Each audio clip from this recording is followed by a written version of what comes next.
Pyruvate kinase deficiency and haemolytic anaemia எப்படி வருதுன்னு பார்க்கலாம். பைருவேட் கைனேஸ் எங்கே இருக்குன்னு பார்த்தீங்கன்னா கிளைகோலைசிஸில் பாஸ்போயினால் பைருவேட் வந்து பைருவேட்டாக மாறுறதுல தான் பைருவேட் கைனேஸ் யூஸ்ஃபுல்லாக இருக்குது. இந்த இடத்துல வந்து இப்போ பைருவேட் கைனேஸ் வந்து டெஃபிஷியன்சியாக இருந்துச்சுன்னா என்ன நடக்குதுன்னு பார்க்கலாம். இப்போ வந்து நார்மலாகவே வந்து ஆர்பிசி இருக்குல்ல, லிவருக்கு எல்லாத்துக்குமே வந்து மைட்டோகாண்ட்ரியா இருக்குது. ஆனால் ஆர்பிசிட்ட மைட்டோகாண்ட்ரியா இல்லை எனர்ஜி ப்ரொடக்ஷன் பண்ணுறதுக்கு. ஸோ ஆர்பிசி முழுக்க அந்த கிளைகோலைசிஸ் ப்ராசஸை தான் நம்பி இருக்குது. இப்போ வந்து ஆர்பிசியோட கிளைகோலைசிஸ் ப்ராசஸில் உள்ள அந்த ஏடிபி பாஸ்போயினால் பைருவேட்லேருந்து பைருவேட்டாக மாறுறப்போ ஒரு ஏடிபி ப்ரொடக்ஷன் இருக்குது. அந்த ஏடிபியை நம்பி தான் இருக்குது. எதுக்காக இதை நம்பி இருக்குன்னு பார்த்தீங்கன்னா, இப்போ ஆர்பிசிக்கு வந்து முக்கியமாக அதோட மெம்பரேன் வந்து ஃப்ளெக்சிபிளாக இருக்கும். அதுக்கு வந்து சோடியம் பொட்டாசியம் பம்ப் இருக்குது. அப்புறம் அது 120 நாள் வாழணும். இந்த மாதிரி ஃபங்க்ஷன்ஸ் இருக்குது. ஓகேங்களா. இப்போ வந்து அதோட ஷேப்பை மெயின்டைன் பண்ணணும். இது வந்து அதோட நார்மல் ஃபங்க்ஷன். இது எல்லாமே வந்து அந்த கிளைகோலைசிஸில் உள்ள பாஸ்போயினால் பைருவேட் வந்து பைருவேட்டாக மாறுறப்போ ப்ரொடியூஸ் ஆகிற ஏடிபியை நம்பி தான் இந்த ஆர்பிசி இந்த ஃபங்க்ஷன்ஸ்லாம் இருக்குது. ஓகேங்களா. இப்போ வந்து அந்த பைருவேட் கைனேஸ் வந்து வரல. ஸோ ஆர்பிசி வந்து அந்த ஃப்ளெக்சிபிளாக இருக்கிறது அந்த தன்மை மாறி ரிஜிடாக மாறும், டீஃபார்மேஷனாக மாறி சுருங்கிடும். ஓகேங்களா.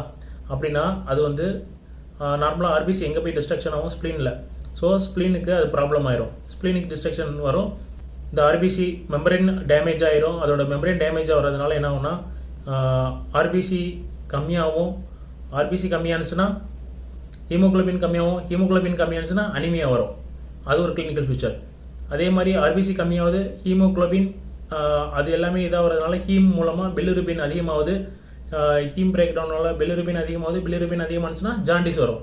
அது செகண்ட் ஃபியூச்சர்.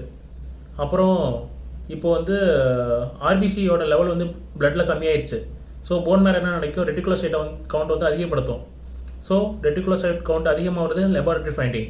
அப்புறம் பிலிருபின் லெவல் அதிகமாக இருக்குது. அது வந்து இல்லை இன்டைரக்ட் ஹைப்பர் பிலிருபின்மியா.